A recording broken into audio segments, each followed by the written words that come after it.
औज़ुबिल्लाहिमिनश्शैतानिर्रजीम बिस्मिल्लाहिर्रहमानिर्रहीम। Welcome to Ali Motors Faisalabad. Ali Motors Faisalabad की जानिब से आप सबको खुश आमदीद कहता हूँ। फ्रेंड्स, आज मैं आपके लिए एक बड़ी ही ज़बरदस्त गाड़ी लेके आया हूँ, निशान MK 24 वाल। ये गाड़ी बराए फ़रोख्त है। मैं इसके बारे में आपको मज़ीद डिटेल से बताता हूँ।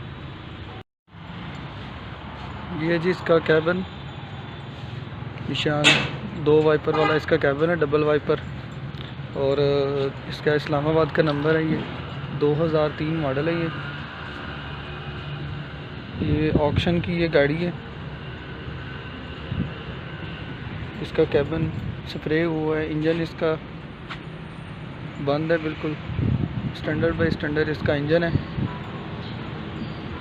और इसका ये फ्रेम है, इसका पट्टी खड़ी हुई है इसको,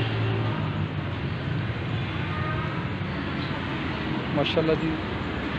फ्रेम की हालत में ये गाड़ी, और ये फ्रेम की हालत में ये गाड़ी सेल करनी है।